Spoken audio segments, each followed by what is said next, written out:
Buenas tardes, una nueva emisión de Claro del Sistema. Los textos los encontrarán en reconquistatv.blogspot.com y una vez allí contenidos programas. Todos los videos de YouTube se suben a Odise. En los comentarios está el enlace. También se encontrarán en el blog en link videos. Todos los videos se suben en bloques separados al canal de Telegram, El Grano del Sistema TV, con mayúscula y separado. Bueno.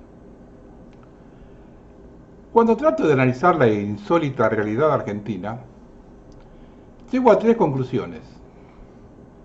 La primera es que con una sociedad llena de corruptos, arrastrados, alcahuetes, odiadores y traidores, no podemos aspirar a otra cosa. Van algunos ejemplos.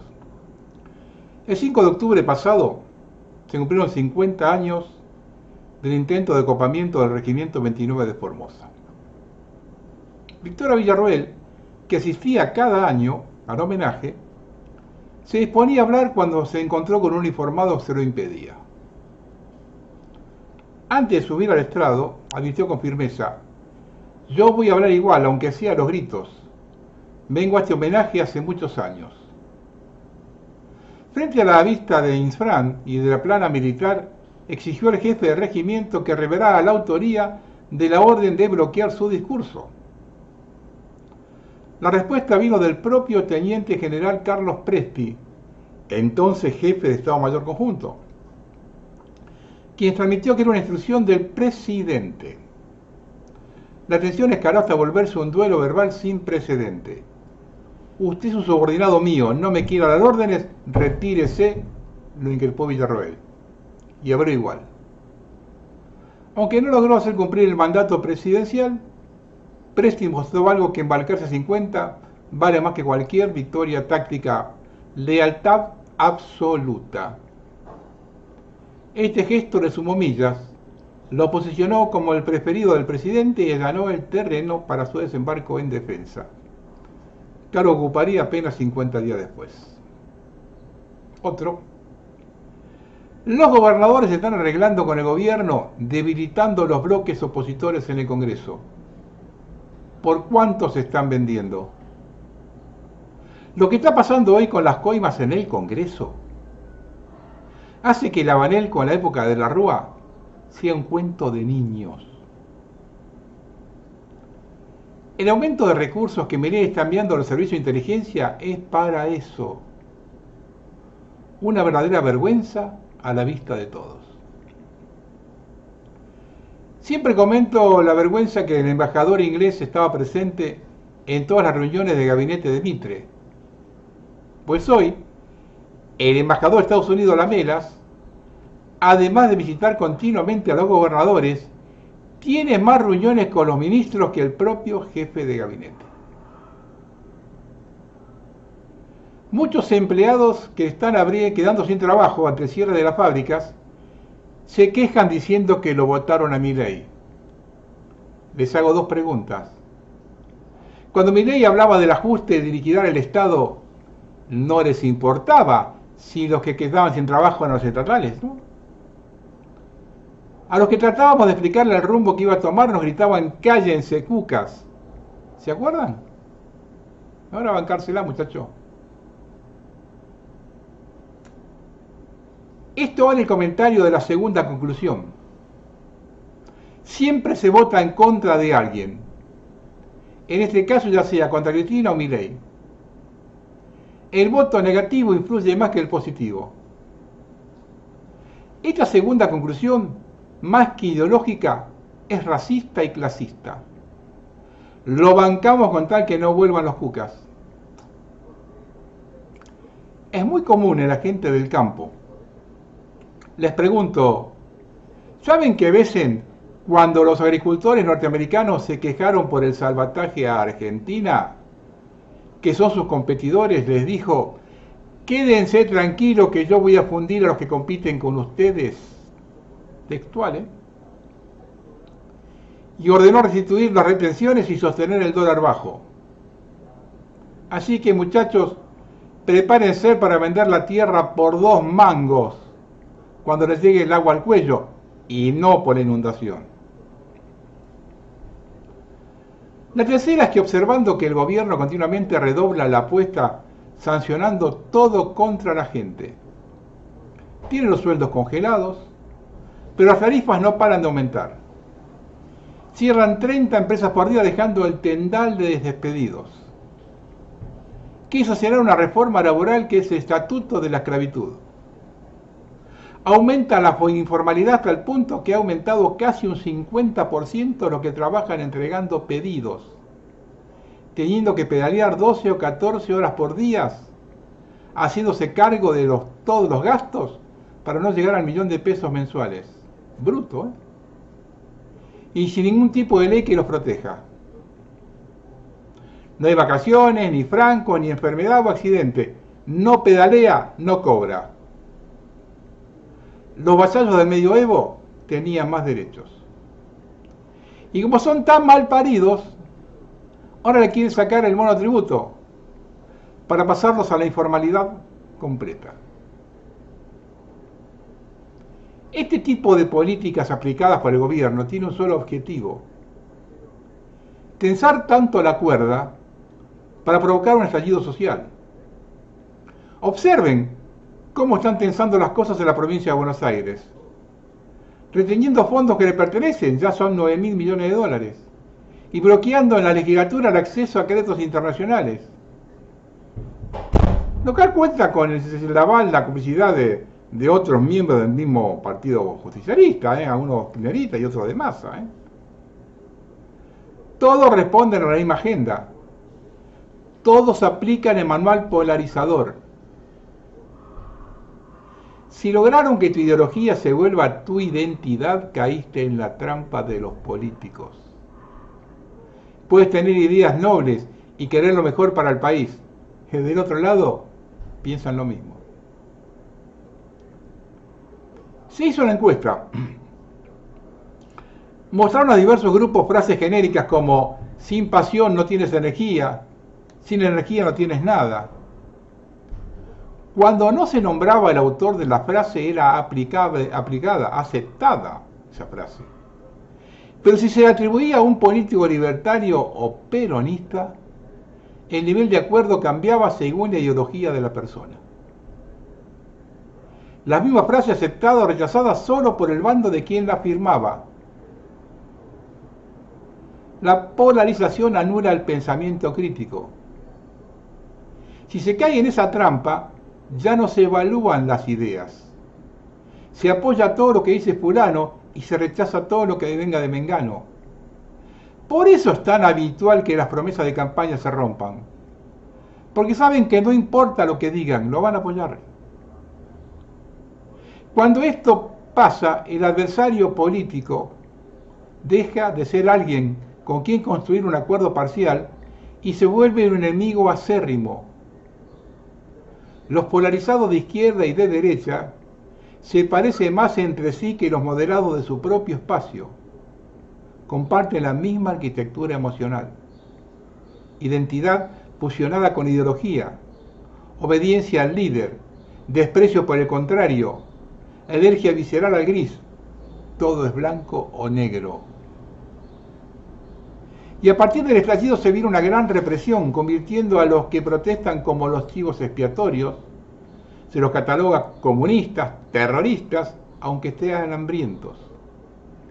Y si la cosa se va de madre, es muy fácil lograrlo. Se aplican medidas especiales, como por ejemplo el cierre del Congreso y el estado de sitio bloqueando la justicia. De ese modo establecer una dictadura y se gobierna por decreto.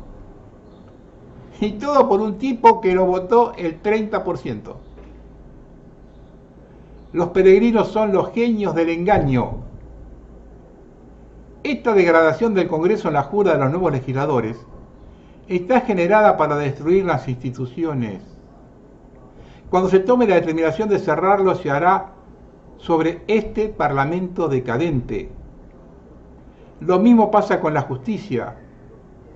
Lo que está aconteciendo con el caso de la estafa Libra y de la robo de las coimas de Landís es una vergüenza.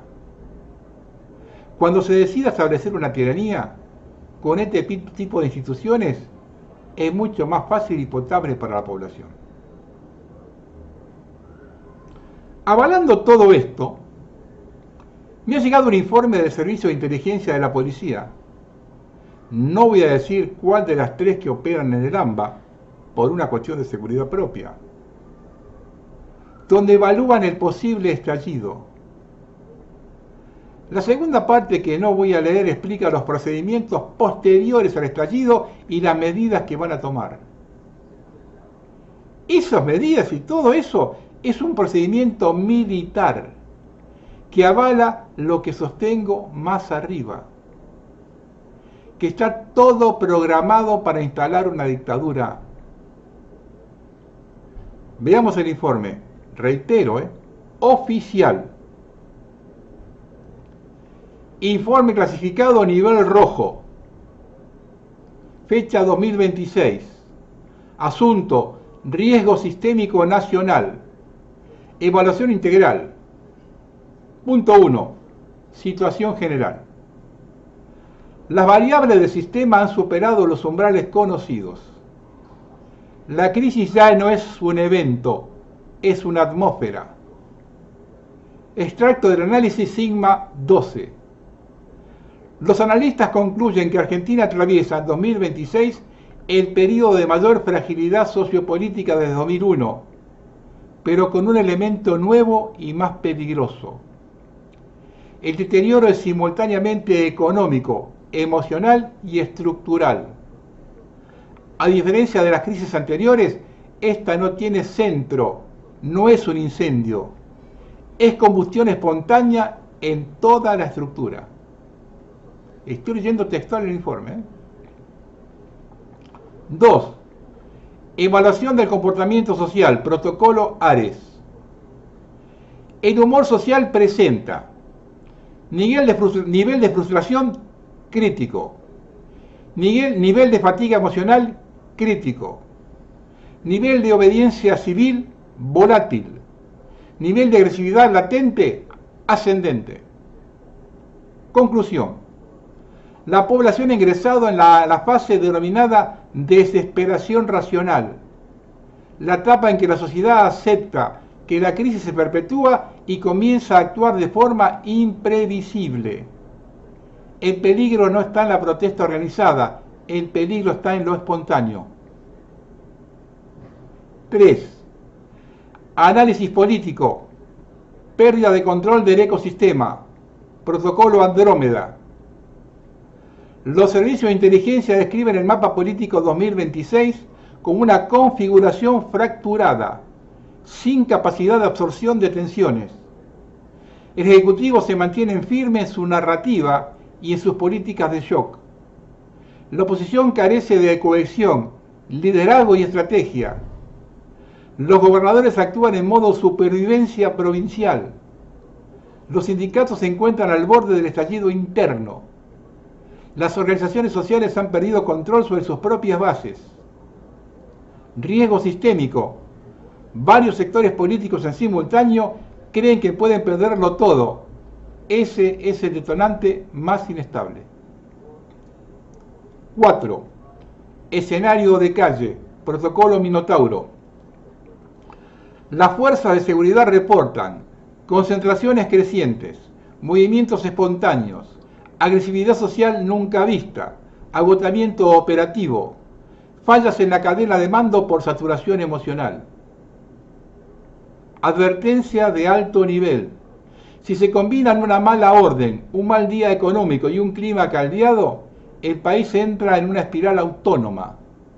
Un estallido no sería lineal ni controlable, sería fragmentado, imprevisible y simultáneo en varios puntos del país. 5. Fuerzas Armadas, protocolo Gólgota. Este apartado es el más sensible. Los informes no indican intención política alguna, pero sí alertan sobre algo más peligroso, una desestabilización del espíritu de cuerpo. Oficiales jóvenes frustrados, bandos medios agobiados, altos mandos en silencio absoluto. El silencio es interpretado por los analistas como señal de que la institución está observando el deterioro sin intervenir, lo cual genera paranoia en todos los sectores políticos. Cuando las Fuerzas Armadas no dicen nada, todos imaginan lo peor. 6. Factor económico, colapso psicológico del sistema, protocolo Leviatán. La economía ya no es vista como una estructura, sino como una criatura nerviosa que reacciona al miedo colectivo. El dólar no sube, salta. Los precios no aumentan, se descontrolan. El consumo no cae, desaparece. La confianza no baja, implosiona. Los analistas militares concluyen que la economía argentina posee las características de un organismo al borde del shock séptico. Si falla un órgano, fallan todos. 7. Riesgos a corto plazo, sección restringida. Riesgo 1. Implosión social polivalente. No se trata de un estallido, sino de múltiples microestallidos simultáneos. El país se vuelve ingobernable por saturación. Riesgo 2. Deslegitimación total del sistema político. Percepción masiva de que ninguna fuerza, oficialista u opositora, tiene capacidad de controlar el rumbo. Vacío de poder emocional, el peor tipo de vacío. Riesgo 3. Descoordinación entre fuerzas de seguridad. Un error táctico podría desencadenar un efecto dominó en horas. Y riesgo 4. Interferencia de actores externos. Potencias extranjeras y corporaciones energéticas podrían aprovechar la disfunción del país para avanzar sobre recursos estratégicos. Y 8. Conclusión del informe. Si la Argentina de 2026 continúa en esta trayectoria, el riesgo no es el colapso del Estado. El riesgo es que el Estado permanezca en pie, pero vacío. Un cascarón institucional sin consenso social, ni autoridad emocional. Los analistas lo llaman Dirección Operacional de Contingencias Internas Argentinas. Reitero, este es un informe oficial de una de las policías que opera en el AMBA. No distribuyo la segunda parte, que es lo que ellos piensan hacer después del estallido.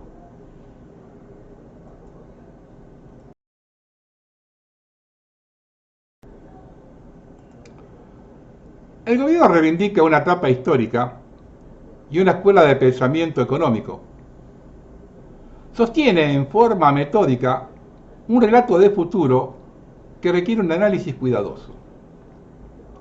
Se asegura que la Argentina volverá a ser una potencia mundial si sigue un proyecto basado en comportamientos individuales y de libre mercado. Es decir, si retoma el modelo de país trazado a inicios del siglo pasado. Esta afirmación supone, siguiendo el razonamiento de Milei, que la Argentina era potencia a principios del 1900, porque no tenía el pie del Estado aplastando la cabeza de los privados. Pero ¿el país era realmente una de las economías líderes del mundo en ese momento? ¿Creer que esos años fueron un paraíso perdido o la época de oro del país es entrar en un callejón sin salida? Ser una potencia mundial en base a exportar materias primas por parte de una élite u oligarquía muy reducida, no solo no es posible, sino que su proyecto es destructivo para la sociedad. Existen intereses profundos y poderosos que quieren que Argentina se dedique únicamente a la exportación de su materia prima. Pero no es un buen proyecto para el país, no es un buen proyecto para la mayoría, y no nos convierte en primera potencia mundial. Lo que hay que discutir es que nos quieren llevar a un lugar que no existe. Vamos a algunos índices. El PBI per cápita no era de los más altos, y al mismo tiempo que las condiciones de vida de la población eran muy inferiores a la de países como Estados Unidos o Gran Bretaña. A su vez, el Estado fue central para generar las condiciones de acumulación en el modelo agroexportador. Fue clave en las inversiones en puertos y ferrocarriles y jugó un papel destacado en la expansión del territorio. También participó activamente en la atracción de inmigrantes, al punto de pagar pasajes para aumentar la fuerza laboral. Ni hablar de la escuela pública, laica y gratuita. Se plantea que la decadencia argentina empezó en 1916 cuando asumió Irigoyen. Entonces la culpa de todos los problemas del país sería por la recurrencia del déficit fiscal. Y escuchen este dato. Sin embargo, en los 50 años previos a Irigoyen, que supuestamente fueron de mayor progreso para la Argentina, hubo déficit fiscal en 47 años de los 50. Esto destruye por completo el discurso de Milei y plantea que los objetivos son distintos a lo que él pregona.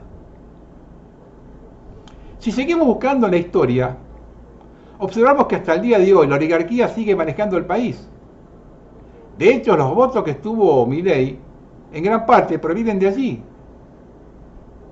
Argentina no se convirtió en una superpotencia debido a la inestabilidad política, la dependencia de la exportación de materias primas y la falta de inversión sostenida en capital humano e infraestructura. Las instituciones, en lugar de impulsar el desarrollo, a menudo perpetuaron la estructura de poder que impedían una redistribución más equitativa de la riqueza y un crecimiento económico sostenible a largo plazo. Una de ellas, fundamental, al contrario de lo que acontece en Estados Unidos, es el surgimiento de la élite. La falta de una reforma agraria y el auge de la oligarquía terrateniente en el siglo XX impidieron que la economía se diversificara más allá de la exportación de materias primas. Un par de datos a tener en cuenta. Cuando comienza el boom agrícola de la generación del 80, escuchen esto, a la llegada de los inmigrantes europeos, solo el 2,5% de los terratenientes poseía la mitad de las tierras agrícolas de la Argentina. 2,5 era dueño de la mitad de la tierra. Los grandes latifundios de Texas eran un 33% más pequeños que el promedio de la pampa húmeda. Y no los comparemos con el resto de los estados de Norteamérica, donde las granjas son mucho más pequeñas que en Texas. Por otro lado, la excesiva dependencia de los recursos naturales generó élites que se centraron en su explotación en lugar de promover el desarrollo industrial y tecnológico, un fenómeno común en países con abundantes recursos.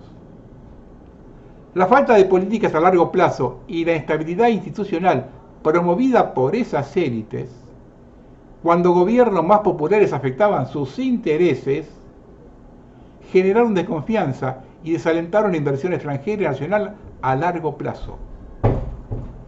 También debemos mencionar que la falta de oportunidades de movilidad social y la desigualdad de ingresos crearon una economía con fuertes divisiones sociales y económicas. Además, la falta de inversión en capital humano y en infraestructuras a largo plazo, a pesar de las inversiones puntuales en infraestructura y educación de la generación del 80, impidió un crecimiento económico sostenible a largo plazo. La bisagra de esto, sin duda, es el golpe militar de 1955, que es cuando comienza el desguace industrial y de la infraestructura.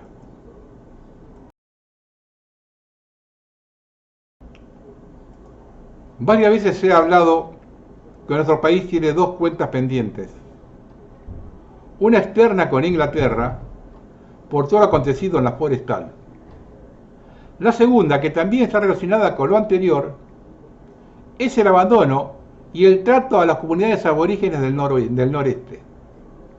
Y también varias veces mencioné que el Chaco salteño no existe para sus gobernantes, para quienes la provincia es el Valle del Lerma, el Valle Calchaquí y el sur agrícola. El este no es Salta, no necesitan sus votantes para gobernar. Y cada tanto la sociedad argentina se moviliza cuando un niño o adolescente desaparece. Eso sí, siempre y cuando no pertenezca a alguna etnia aborigen que nos dé vergüenza reconocer que existe. En muchas comunidades wichí del norte argentino, salir a chiñar significa algo terrible. Niños y niñas indígenas siguen siendo víctimas de abusos que atraviesan la frontera de la impunidad. En la Ruta 81 relatan que personas criollas persiguen, engañan y abusan de niñas y adolescentes indígenas con complicidad institucional. Las denuncias no prosperan, los casos no se elevan a juicio, quedan archivados o los victimarios no son procesados. Las comunidades sufren abandono estructural, falta de acceso a la salud, servicios en su lengua, equipos para acompañamiento psicológico y legal.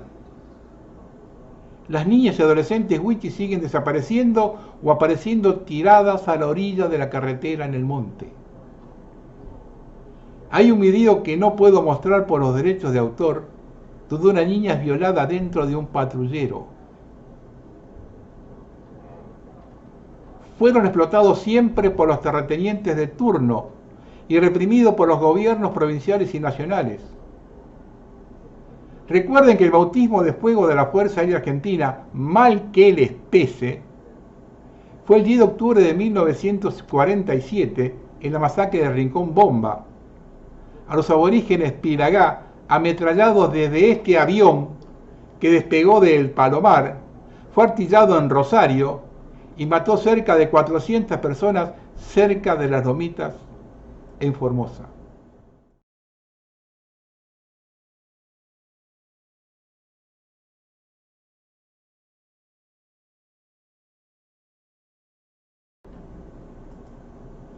Insisto con el tema y con el tiempo me darán la razón.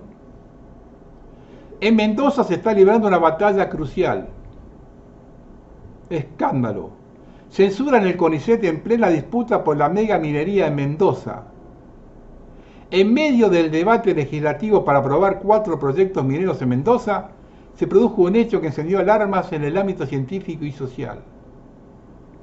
Un informe del CONICET que advertía graves riesgos ambientales, sociales e hídricos del proyecto minero San Jorge, fue retirado del sitio oficial del organismo y reemplazado por un comunicado alineado con las posiciones del gobierno de Cornejo, el gobierno nacional y las empresas mineras involucradas. El documento original, realizado por equipos interdisciplinarios del organismo científico, detallaba la falta de información esencial, el riesgo para los recursos hídricos, impacto sobre la biodiversidad, afectación del patrimonio arqueológico y ausencia de garantías socioeconómicas. Las conclusiones coincidían con evaluaciones técnicas de la Universidad Nacional de Cuyo, el Departamento General de Irrigación y ADISA y otros organismos especializados. No obstante, el informe fue dado de baja y sustituido por un texto oficial que relativiza las observaciones y sostiene que el contenido habría sido malinterpretado. La modificación causó fuerte repudio. El ex senador provincial Lautaro Jiménez denunció públicamente que se trata de un caso de censura y de una maniobra política para facilitar la aprobación del proyecto minero, pese a la evidencia científica y normativas vigentes. Jiménez advirtió que la intervención vulnera la autonomía del sistema científico, condiciona la producción del conocimiento y expone la presión empresarial sobre organismos del Estado. El episodio ocurrió mientras miles de personas se manifestaban bajo la lluvia en Mendoza, reclamando el histórico lema que volvió a ocupar las calles: el agua de Mendoza no se negocia. La rectificación del CONICET se produce en una provincia con legislación ambiental estricta y con antecedente reciente que marcó la política local. Las masivas movilizaciones de 2019 que lograron frenar la modificación de la ley 7722 y obligaron al gobierno a retroceder. El nuevo comunicado institucional del organismo reconoce la participación técnica en el proceso de evaluación ambiental, pero se distancia del dictamen previo y evita pronunciarse sobre las inconsistencias señaladas. Para investigadores, organizaciones socioambientalistas y sectores académicos, esto constituye una señal preocupante. El organismo que debería resguardar el interés público aparece ahora censurado y en sintonía con la habilitación extractiva. Lo que está en juego excede un solo emprendimiento minero. La disputa alcanza la credibilidad del conocimiento científico, la transparencia institucional y la protección de los bienes comunes en una provincia donde el agua, recurso escaso y estratégico, atraviesa una crisis hídrica, climática y social sin precedentes. Vean este video. El joven que aparece es Martín Iglesias, que se manifestaba pacíficamente por el agua y en contra de la minera San Jorge el día 23 de octubre. Su detención incluyó múltiples golpes en el piso. No había violencia previa. Se realizó una marcha tranquila, hasta que la propia fuerza pública provocó disturbios y salió a cazar manifestantes al azar. Ese mismo día detuvieron a Lisa Rule, bailarina clásica mendocina, reconocida por su arte en el Bicentenario, donde fue apresada por el comisario Riri, donde además la legislatura fue centro de detención. No actúan como fuerzas públicas, actúan como patotas de las mineras. El accionar político policial es un manual de ilegalidad y corrupción que opera en el territorio nacional. Cada arresto busca amedrentar, hostigar el reclamo justo, abrir el camino para que un puñado de sinarcas arrastrados sin escrúpulos vendan hasta nuestra agua. A pesar del blindaje mediático y la represión, las marchas por el agua crecieron. Este 9 de diciembre se espera una gran convocatoria para frenar San Jorge, la mega minería y estas prácticas autoritarias que atentan contra la libertad y la salud de nuestro pueblo. Vean el video. Sí. Levántalo. Dale.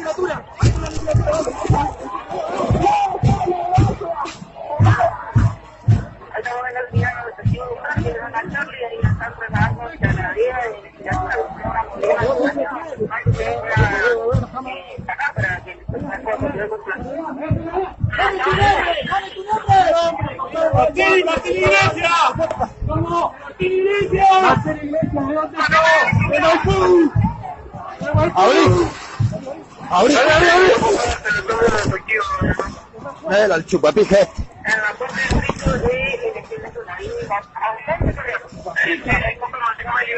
Arica. Ya le pego.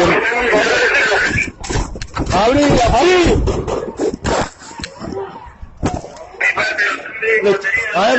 Ahí atrás.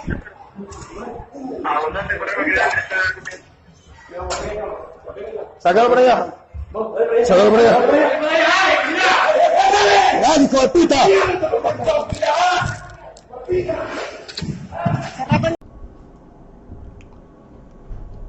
Cuando se produjo la gran represión en la forestal, el gobernador Mosca de Santa Fe armó un tristemente célebre cuerpo de choque conocido como la Gendarmería Volante, que hizo estragos entre los obreros de la forestal. Mosca, el gobernador que organizó eso, en 1946 integró la fórmula presidencial que se opuso a Perón por la Unión Democrática, Tamboril y Mosca, esa alianza de comunistas y liberales. De eso nunca dijeron nada los antiperonistas. Ahora pregunto, ¿qué diferencia hay entre esa Gendarmería Volante y los policías de Cornejo en Mendoza? Cada tanto recibo alguna nota de gendarme quejándose por el sueldo y las condiciones de trabajo. Supongo que esas notas las deben escribir después de reventar a palos a la gente. Pues de esas condiciones de trabajo no se quejan, ¿eh?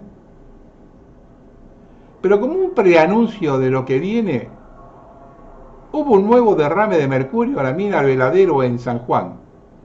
Encontraron miles de peces muertos. Ya van 19 derrames desde 2015. A ver si lo entienden de una vez por todas.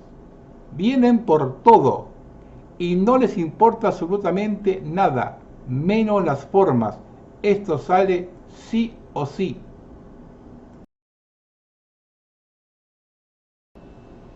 Vamos a cambiar de tema.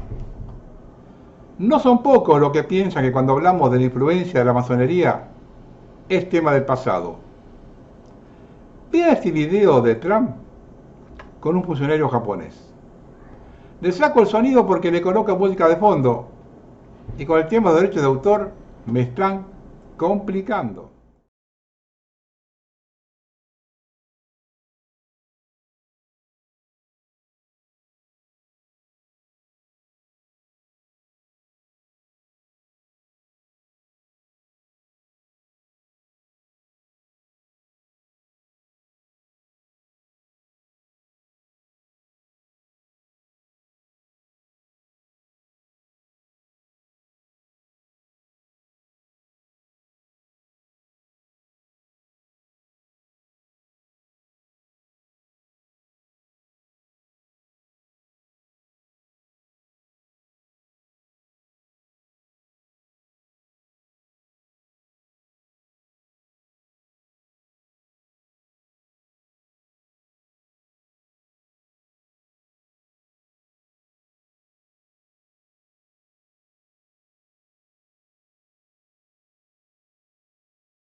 Los templarios no desaparecieron, cambiaron de nombre y hoy controlan algunos de los bancos más poderosos del mundo.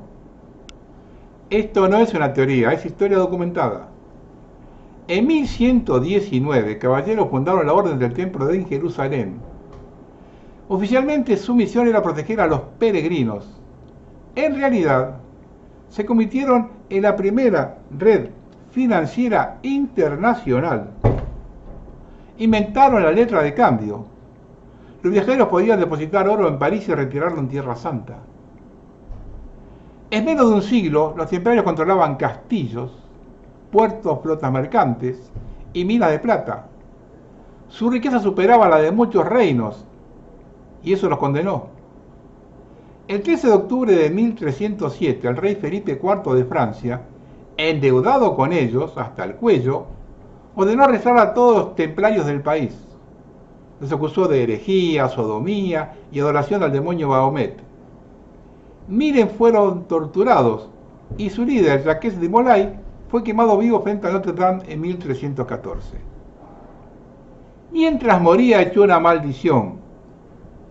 El Papa Clemente y el rey Felipe en menos de un año responderán ante Dios. Y así fue. Ambos murieron antes de cumplir 12 meses. Nunca contaron que no todos los templarios fueron capturados. Los barcos de la orden desaparecieron misteriosamente del puerto de La Rochelle. Según los archivos del Vaticano, una flota entera zarpó con destino desconocido y cargada de oro, reliquias y documentos secretos. Pocos años después, en Escocia, aparece una nueva hermandad con los mismos símbolos, la misma cruz roja, los mismos juramentos, el rito masónico. Los templarios renacieron bajo otro nombre y desde entonces su poder nunca dejó de crecer. En el siglo XVIII, los masones fundaron bancos en Suiza, Bélgica e Inglaterra. El Banco de Inglaterra fue financiado por la misma red de mercaderes que custodiaba los tesoros del templo. Incluso el logotipo de grandes corporaciones financieras conserva los símbolos de la cruz templaria y el compás masónico. Hoy, las instituciones que controlan la economía global operan bajo los mismos principios que los templarios crearon hace 900 años. Control del crédito, deuda como arma y secreto absoluto sobre sus fortunas. La orden que juró proteger a los peregrinos nos terminó controlando a los pueblos enteros, no por la espada, sino por el interés compuesto. Los templarios no fueron destruidos, solo cambiaron de armadura. Ahora visten traje, corbata y manejan los dineros del mundo. La venganza iniciática del Código Kadosh para la eliminación sistémica. Lo que el rito escocés llama venganza no es un concepto simbólico. Es el protocolo operativo para la neutralización de amenazas. La Santa Bem, el tribunal secreto medieval, es la plantilla histórica que las logias modernas utilizan como justificación filosófica para operar por encima de toda ley profana. El gran tribunal de la masonería, los grados de justicia del maestro, se rige en el principio de Geburah, rigor cabalístico, pero su objetivo real es la vindicatio, la reivindicación del orden cósmico, que en su lenguaje significa la eliminación de todo lo que obstaculice la agenda de la gran hermandad. El caballero Kadosh, grado 30, es el ejecutor final de esta justicia secreta. No actúa movido por el odio personal, sino por la convicción de que tiene la autoridad celestial para juzgar, sentenciar y neutralizar a cualquier persona o institución que amenace el plan mayor. Los grados 9, 11 y 10 son el entrenamiento psicológico para asumir esta licencia para matar bajo el velo de la restauración moral. La venganza iniciática es el método mediante el cual la élite masónica cree tener el derecho de juzgar y ejecutar para forzar la transición hacia un nuevo orden mundial sin que la justicia civil pueda intervenir. La batalla para evitar que la verdad llegue a la gente, La batalla para mantenerla e impulsar la división. Dividido, eres débil. Divididos luchan entre sí. Dividido, no representa ninguna amenaza. Sistema de control, guerra de información. La verdad es esta. No son decoración, son códigos de frecuencia.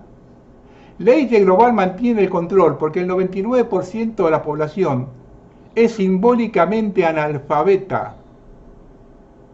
El ojo no entrenado ve un logo, el iniciado ve un diagrama operativo que habla directamente del alma. Vean esta foto y memorícenla.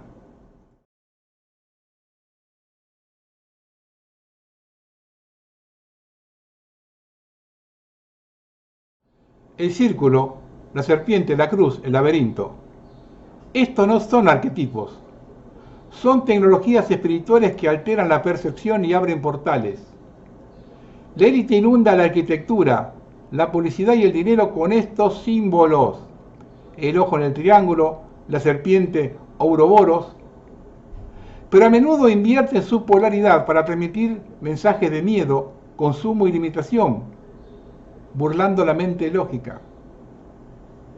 El conocimiento de los antiguos, hermetismo, cábala, fue custodiado porque sabían que el símbolo es el único lenguaje que la conciencia comprende sin intermediarios.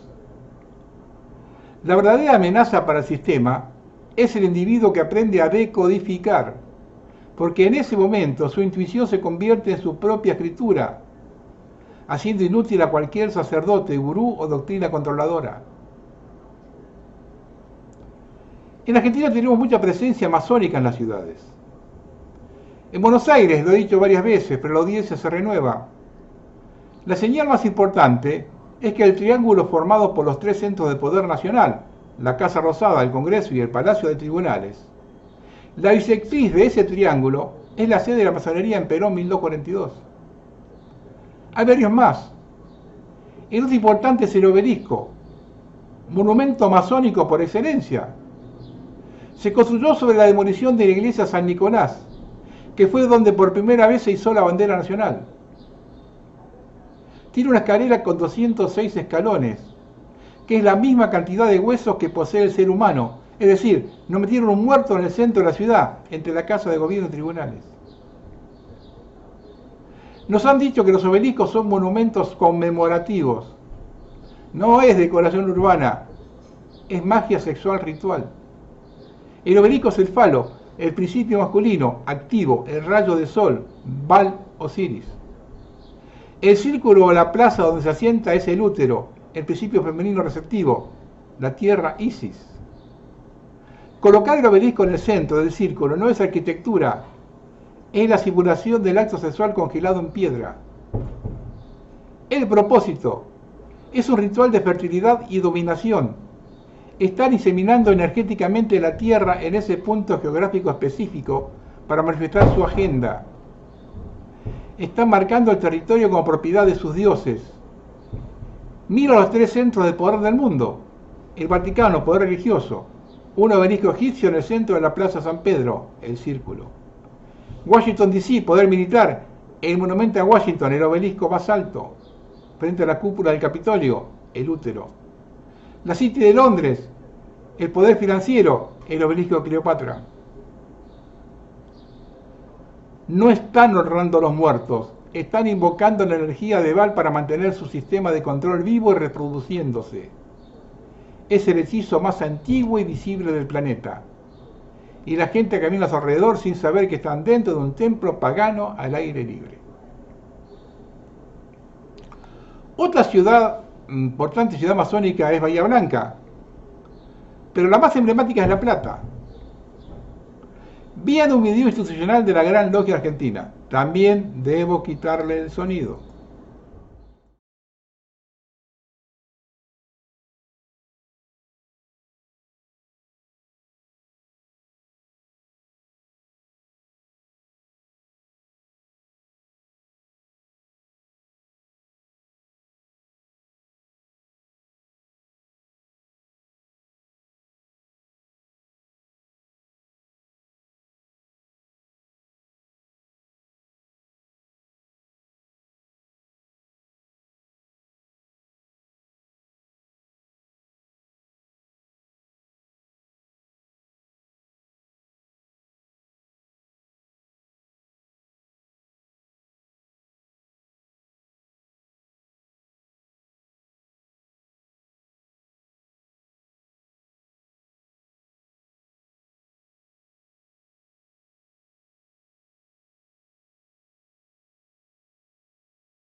Ahora vean otro aclarando algo del anterior. Desde donde nace la escuadra es el centro geográfico de la ciudad de La Plata, que es la Plaza Moreno, que es donde se fundó la ciudad, donde se colocó la piedra fundamental, que es el centro geográfico, el centro de la ciudad, el centro del cuadrado. Desde ahí parten la escuadra y el compás hacia lo que sería para nosotros el oriente, que es el Paseo del Bosque. El Paseo del Bosque se incorporó por orden de Dardo Rocha como gobernador al proyecto de ciudad, porque no era parte del proyecto, fue incorporado como un espacio verde más para ser utilizado como pulmón, dedicado al ocio, pero a su vez cuando se incorpora el Paseo del Bosque también se destina a que en ese preciso lugar se construyan los primeros edificios dedicados al estudio de las ciencias. Eso es parte del proyecto fundacional, eso ya tiene una simbología, todo eso tiene una connotación, tiene un significado. Y escuchen esto que viene de Uruguay. Cúpula policial integra la masonería y la logia evaluó invitar a Orsi, pero lo desestimó. Revela nuevo libro de Fernando Amado. Masones consideraron mucho más útil tener vínculo y capacidad de incidencia a través del mandatario que su ingreso a la orden. Plantea Conspiración República a 200 años de influencia masónica en Uruguay. El cuarto libro del investigador y diputado Frente Amplista Fernando Amado sobre la masonería tira del hilo masónico que recorre la historia de los orientales, desde la época colonial hasta la presidencia de Yamandú Orsi. El trabajo muestra la influencia de la masonería en la revolución, en la república naciente, en las dictaduras y hoy. Llama hermanos sin mandil a José Artigas y a José Bato Ordóñez, y para masón al actual mandatario. El mandil es una prenda que los masones usan en sus rituales. En todas partes, señores.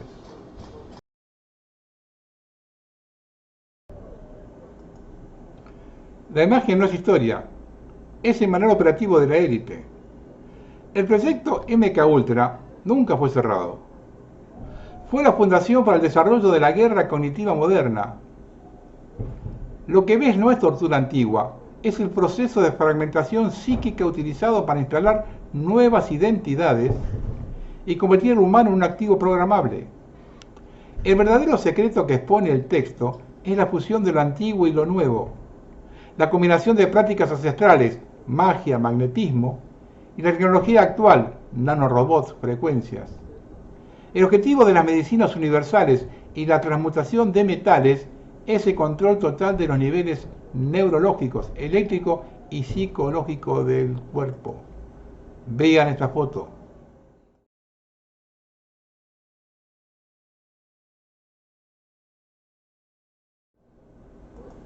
Vean esta otra.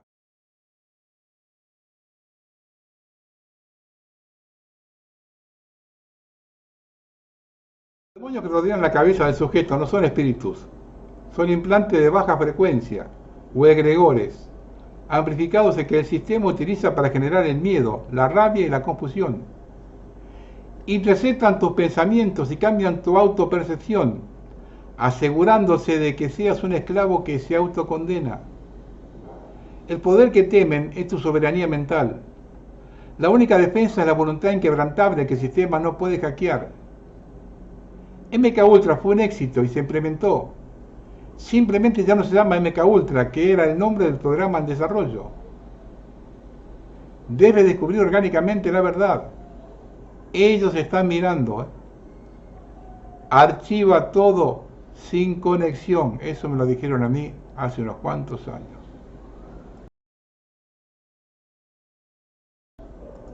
Dentro del plan de despoblación ocupa un papel muy importante el fentanilo, el mismo que sin control alguno se filtró en hospitales en nuestro país. Escuchen con atención. Esto es fentanilo, y sí, esa cantidad microscópica que cabe en la punta de un lápiz es suficiente para apagarte. No es mito, no es exageración. Es ingeniería química diseñada para secuestrar tu cerebro. El fentanilo es hasta 50 veces más fuerte que la heroína y 100 veces más fuerte que la morfina. Solo 2 miligramos. El peso de una pestaña. Entre 10 y 15 granos de sal bastan para detener el cuerpo de cualquier persona. Tu cerebro tiene receptores que controlan el dolor, la calma, las emociones y la respiración. Cuando el fentanilo entra, no toca la puerta, la atraviesa. Llega más rápido que la heroína porque penetra la grasa del cerebro como un misil, y cuando se agarra al receptor, no lo suelta, lo domina, lo apaga, por eso es letal, porque los receptores opioides también están en la zona que controla el ritmo respiratorio. Una dosis alta no te duerme, te desconecta, tu cuerpo deja de pedir aire, y simplemente paras. Y aquí está lo verdaderamente oscuro, muchas personas no saben que lo están consumiendo. Se mezcla con otras sustancias porque lo vuelve más barato, más potente, más adictivo y 1000 veces más mortal. Cocaína, heroína, pastillas de la calle, pueden venir cortadas con fentanilo. Crees que controlas la dosis, hasta que te inyectas algo que parece heroína pero en realidad era una sentencia silenciosa, 2 miligramos, el peso de una pestaña, y tu sistema respiratorio simplemente se apaga. Comenta. Vamos a hablar de lo que está pasando en Venezuela.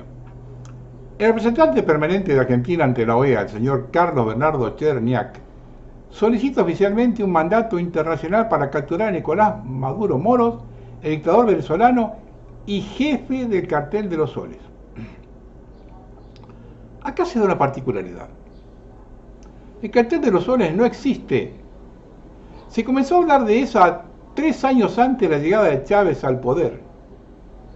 Aparecieron algunos documentos como algo que había montado la CIA para controlar el tráfico de drogas hacia Estados Unidos y había reclutado para eso a algunos militares venezolanos. Eso se había abandonado totalmente hasta hace 10 años, donde comenzó mediante operaciones de medios de comunicación de derecha. Nunca en esos años aparecía como un cartel tradicional al estilo del de Cali o Medellín. Trump, sin presentar ninguna prueba, lo presenta como el gran distribuidor de cocaína y lo coloca a Maduro al frente del mismo. Y repite continuamente que cada lancha que hunde evita la muerte de 25.000 norteamericanos. Nadie sabe de dónde saca esa cifra y nadie se lo pregunta. Tampoco se menciona Trump que la mayor cantidad de muertos por droga en su país es causada por el fentanilo, de la que no tiene nada que ver Venezuela. Y otra mira en cara contra Colombia. En Estados Unidos no son pocos los que ya se preguntan cuál es la diferencia entre el estado mental de Trump y Biden. Pero hay que aclarar algo que está oculto. Las refinerías de Texas de petróleo fueron construidas hace más de 50 años, cuando comenzaron los petrodólares, y se hicieron en función del petróleo de Arabia Saudita. Hoy nadie en el Golfo le vende petróleo a Estados Unidos, y el de Texas no sirve para esas destilerías. El que es apto es el de Venezuela. ¿Capisco ahora? Y otro problema que tiene Trump es que el dólar ya no es la moneda de referencia global. Y Estados Unidos necesita 3 billones de dólares para cerrar el 2026 y nadie quiere comprar sus títulos de deuda. Están con la escupidera por si China se desprende de ellos. Hablaron con Japón para encajarle nuevos y la respuesta fue que ellos están en el plan de desprenderse de los mismos, no de comprar. Entonces, si metemos en la coctelera el tema del petróleo venezolano, la deuda que nadie quiere recibir, la apertura de los activos de Einstein, son pocos los que aventuran un futuro cercano venturoso para Trump. Y sobre el olvido tiene problemas con Melania. Por otro lado, Argentina exigió el lunes pasado por parte de la Corte Internacional que accione de manera inmediata ante el deterioro de la situación en Venezuela. Milei, que no sabe nada de historia, a esta altura la pregunta es de qué sabe algo. Omite que en el gobierno que tanto admira, en la generación del 80, promovió la doctrina Drago, que está incluida en la Carta de las Naciones Unidas. La misma fue anunciada en 1902 por el ministro de Relaciones Exteriores argentino, Luis María Drago, en una nota diplomática a Estados Unidos. Esa doctrina establecía que el simple impago de la deuda nacional no constituía una razón válida para la intervención extranjera, especialmente por parte de una potencia fuera del hemisferio occidental. Esa nota detuvo de inmediato el bombardeo a los puertos venezolanos. Milei ya pinta para farsante. Pero Trump decide avanzar, convencido que está luego de haber ganado la Segunda Guerra. acaba de oficializar el viernes mediante un documento que América Latina constituye su zona de seguridad. Nueva doctrina Monroe en el siglo XXI. Increíble. Una cosa de Medio Oriente. El presidente Trump advierte a Israel que no interfiera en Siria. La advertencia de Trump surge días después de una operación militar israelí en el sur de Siria, específicamente en el pueblo de Beit Jin, cerca de la frontera. El 28 de noviembre, fuerzas israelíes mataron a 13 personas, miembros de la organización terrorista Al-Jamaat al-Islamiyya, según Israel, en un intento de arresto dejando heridos a 6 soldados israelíes. Israel mantiene a 9 puestos militares en la zona de amortiguamiento de la ONU en el sur de Siria desde hace casi un año, con el objetivo de prevenir amenazas con armas. Siria ha condenado esto como un crimen de guerra que busca encender conflictos regionales. Trump ha impulsado un pacto de seguridad entre Israel y Siria desde el cambio de régimen, como parte del esfuerzo más amplio por la paz en Oriente Medio, tras el alto el fuego en Gaza. Sin embargo, funcionarios norteamericanos han expresado frustración con Netanyahu por estas escaladas, advirtiendo que podría convertirse al nuevo régimen sirio en un enemigo. Hoy mismo el enviado de Estados Unidos, Tom Barrack, se reunió con Al-Shara en Damasco para discutir intereses mutuos y regionales. Trump también habló por teléfono con Netanyahu poco después de su publicación, invitándolo a la Casa Blanca, posiblemente antes del fin de mes, donde Siria será un tema clave. En 1948, el mundo asistió al surgimiento de un nuevo Estado en Medio Oriente, pero pocos entendieron lo que realmente ocurría detrás del telón. Mientras la posguerra se acomodaba y reacomodaba poderes, documentos y testimonios, apunta a la intervención de potencias occidentales que moldearon el destino de la región. Justicia histórica o una jugada geoestratégica para controlar rutas, recursos y narrativas. En geopolítica, nada es casualidad. Lo visible es apenas la superficie de un tablero mucho más profundo. ¿Qué hay realmente detrás de la guerra de Ucrania? El profesor Steve Henke, economista norteamericano y profesor de economía aplicada en la Universidad Johns Hopkins en Baltimore.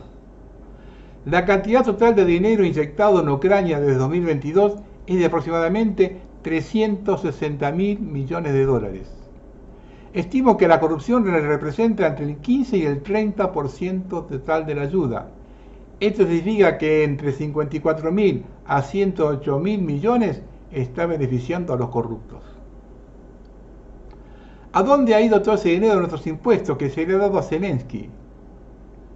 Timur Mindich, empresario involucrado en industrias claves ucranianas, amigo cercano de Zelensky, huye a Israel. Zuckerman, socio y financista de Mindich, huye a Israel. Germán Jarushenko, ministro de Justicia, renunció. Svetlana Hitchuk, ministro de Energía, renunció. Dmitry Barsov, director de seguridad de Energoatom, fue arrestado. Igor Minyuk, asesor del ministro de Energía, fue arrestado. Yermak, jefe de gabinete del presidente de Ucrania, amigo cercano de Zelensky y el segundo hombre más poderoso de Ucrania, fue investigado por corrupción grave. Esto no es un gobierno, es un círculo de delincuencia organizada como una bandera. La guerra fue solo una excusa para un gran esquema de lavado de dinero, tráfico sexual, tráfico de órganos, tráfico de niños. Para eso son las malditas guerras. En una confesión en video de un traficante de niños que fue capturado en la frontera entre Ucrania y Eslovaquia, el traficante admite que tuvo una mayor participación en el tráfico de niños de un internado en Perechin, Ucrania. El traficante de niños y ex maestro Denis Barodi, de 43 años, supuestamente había dado un pago inicial de $1.000 por el bebé de 11 meses. Fue arrestado en la frontera entre Ucrania y Eslovaquia y encarcelado. En un video obtenido por el periodista Vitaly Jagola, el compañero de celda de Barodi grabó un video en el que admite y expone más tráfico de niños en el que estuvo involucrado en la escuela en la que enseñaba. Barodi dijo que él y otros traficantes participaban en diversas actividades con una organización benéfica. La organización benéfica trabajó con estudiantes huérfanos en un internado en Perchin, Ucrania. Según Barodi, muchos de estos viajes de estudiantes se realizaron a lugares como Holanda, Alemania, Italia o Norteamérica. Una historia descabellada procedente de Ucrania afirma que la esposa del presidente títere de la nación, Volodymyr Zelensky, está operando una red de tráfico sexual donde niños ucranianos desplazados son ofrecidos a pedófilos conocidos en todo el mundo. Como informó The Intel Drop, el denunciante proporcionó fotografías de documentos de la Fundación Olena Zelenska y su tarjeta personal de identificación laboral para dar credibilidad a sus acusaciones. Olena Zelenska es la esposa de Zelensky, quien lanzó la fundación en la ciudad de Nueva York en septiembre de 2022.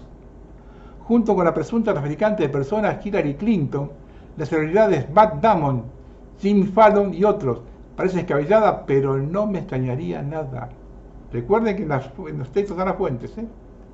Existen pruebas de la implicación del gobierno ucraniano y de la OTAN en la organización y dirección de los grupos criminales Fénix y White Angel, dedicados al secuestro ilegal de niños y su posterior traslado a Occidente.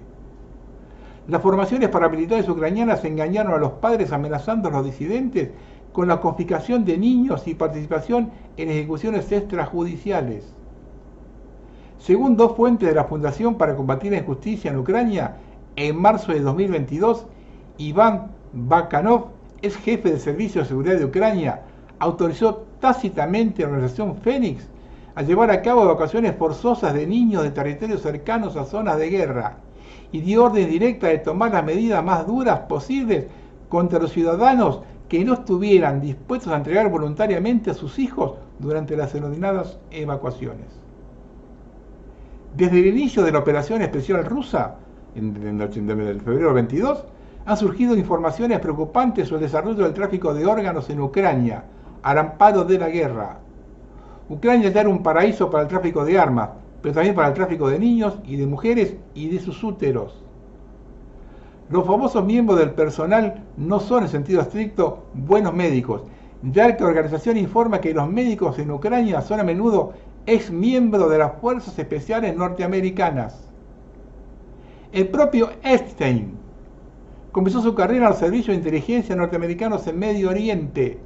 En primavera de 2022, Epstein envió médicos de su ONG a Ucrania.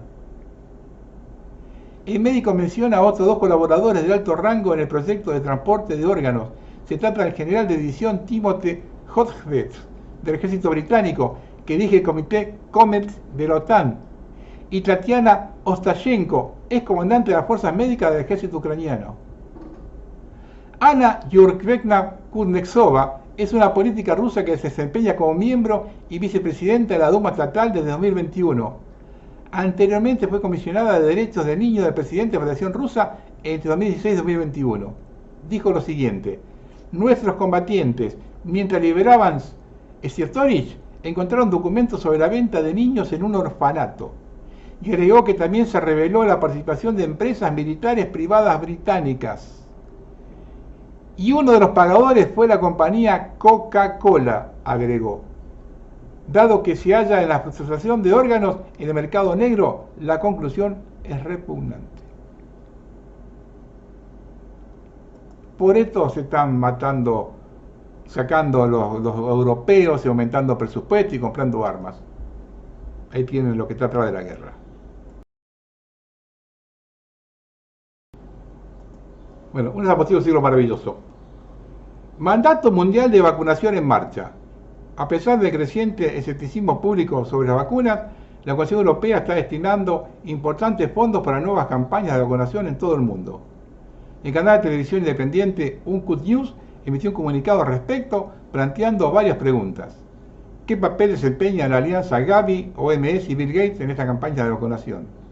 ¿Estamos a punto de que la vacunación sea obligatoria? El Papa, a su salida de Beirut, declaró que cree que el miedo al Islam en Europa está generando por quien rechaza la migración. Otro que colabora para que la Iglesia Católica se quede sin feligreses. En todos lados igual. Los comicios generales del domingo en Honduras dejaron un panorama de incertidumbre y una profunda reflexión sobre el estado de la democracia en el país centroamericano. Una participación electoral históricamente baja que no alcanzó al 43%, evidenció el desencanto de la población.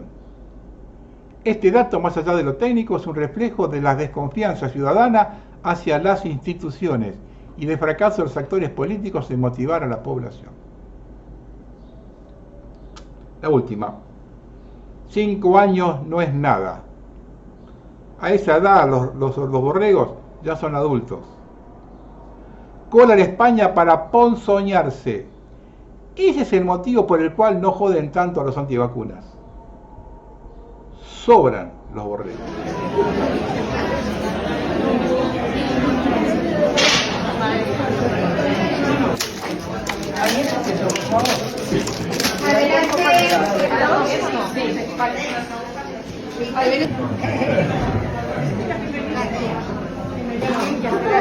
Por la 29.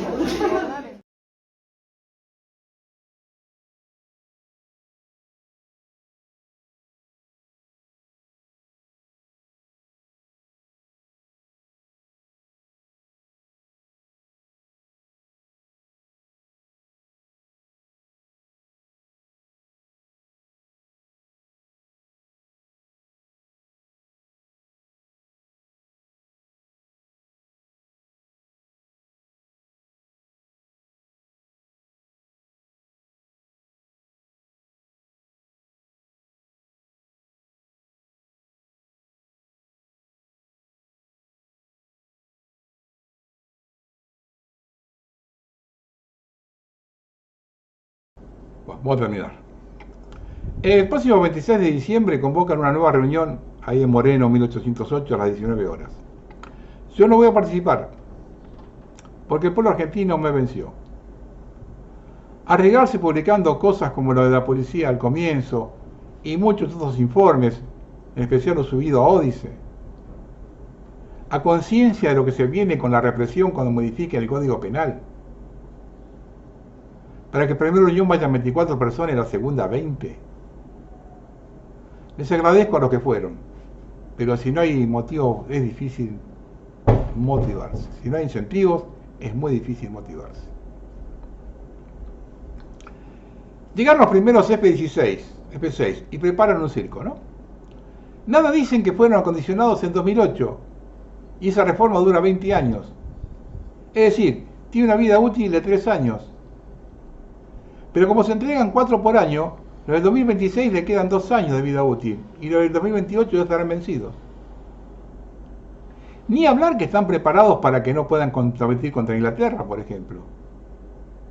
Típico negocio de un país que está en la lona. Del mismo modo que el anuncio de la empresa ferroviaria mexicana que se haría cargo del Belgrano Cargas y San Martín, si se modifica el RIGI, a ver si lo entendemos. Un plan de entrega total de la economía no les alcanza, quieren más. Eso pasa cuando un país está en la lona. Al igual que la toma de deuda de Caputo, justificándola porque recibir un país endeudado por él mismo cuando era funcionario de Macri. Es decir, se endeuda para pagar la deuda que él contrajo. Si encuentran una sociedad más idiota, me avisan, por favor. Una sociedad superficial, sin alma, ni rumbo. Se ha vuelto sorda a la verdad y ciega a la injusticia. Evita incomodar. Se refugia en la prudencia disfrazada de miedo y acepta un presente impuesto, incierto, fabricado y profundamente oscuro. Todo está diseñado para que el silencio sea norma y el conformismo una virtud conveniente. Nos venden calma mientras orquestan el caos. Nos distraen para que no escuchemos lo esencial. El verdadero ruido no es el que oímos, sino el que nuestra libertad desvaneciéndose en la penumbra. El peor jefe de gobierno que tuvo la ciudad ha decidido cerrar el premetro para reemplazarlo por su negociado de autobuses eléctricos. Un par de datos para tener en cuenta lo que tienen en la cabeza estos tipos, que solo piensan en la billetera propia. Los coches del premetro hace 40 años que están funcionando. Con suerte un microeléctrico dura 10. Los coches del premetro transportan 162 pasajeros. Los eléctricos 60. La red ya instalada. A los Macri solo le interesan sus negocios. Escuchen a su primo. Este individuo fue 2 veces jefe de gobierno, presidente de la nación y aún hoy es referente de mucha gente. Es quien le dio gobernabilidad a Milei y nos trajo al Toto Caputo. Y nos quejamos si nos va mal. Escúchenlo. Buenas noches. Mafioso con poder. Chabrán se suicida y te quedás con el correo. Total normalidad. Te choreas la guita de las cloacas y Rousselot, el intendente de Morón, va preso. Vos paseando tranquilo. En el 99 tu auto atropella y mata a Paula Elizabeth González de 14 años. Todos dicen que vos manejabas. Menos vos, que tenías un chofer que asumió la culpa a cambio de una buena vida. Contrabandeás autopartes y te condenan a prisión, pero te sobresee la Corte Suprema de Menem. El juez Perrota suspende todo el fútbol argentino y ordena instalar cámaras de seguridad que solo vos representás. Casualidades de la vida. Te convertís en jefe de gobierno de la ciudad y le vendés tu empresa proveedora de la ciudad a tu primo pobre. Absoluta transparencia. Después se incendia Iron Mountain. Una pena. Toda la info de los detalles estaba ahí. 10 bomberos muertos, pero qué mala suerte. Se suicida Gregorio Centurión, amigo y administrador de pautas muy dudosas. Seguro que Mercurio retrógrado tiene la culpa. Nisman se suicida y cae la causa de las escuchas ilegales. Asumís la presidencia procesado y a la semana te dictan el sobreseimiento. Todos somos Nisman. Ya como presidente apareces en 40 cuentas de los Panama Papers, pero nadie se escandaliza. Ni una sola tapa de Clarín. Te convertís en presidente y te autocondonás 70.000 palos de deuda del correo argentino. Pero tampoco a nadie le hace ruido. ¿Por qué? Después en tu primer DNU volteas la ley de medios. Ahí va la devolución de favores. Sos presidente y duplicás el precio de los peajes de tus propias empresas. Le adjudicás el reactor RA10 a tu amigo del alma y el soterramiento del Sarmiento a tu primo. Pero todo eso es una casualidad. Tomás una deuda con el FMI por fuera de los estatutos legales del organismo. Tus amigos te prometen lluvias de inversiones, pero en cambio pasaron cosas, entre comillas, y hubieron tormentas, entre comillas. Buscas 5 coimeros y encontrás a toda una patria contratista de tu familia. No podrá aparecer un accidente. Vos vas a aparecer en todas, Mauricio. Desde la dictadura, siempre. Ahora vas a operar hasta que Milei se suicide. Se te está acabando la soga, campeón. Ahí fue otra visión de papá. En el 89 fue a China. Me llevó también. Había 3 autos y todas bicicletas. Es que como nosotros íbamos, teníamos todos los autos oficiales, que eran los únicos que había. Y por viaje que hacíamos, volaban por el aire 5 o 6 bicicletas. Y los tipos ni paraban. No, nada, ¿viste? Bicicletas que se cruzaban, ¡pum! Volaba un tipo de la mierda. Y seguían haciendo la bicicleta. Ese tipo ahí desmayado, muerto, no sé, ni podíamos ver. Qué loco, ¿no? ¡Pum! ¡Pum! ¡Pum! Volaba un tipo de la mierda. Desmayado, muerto, no sé. Qué loco, ¿no?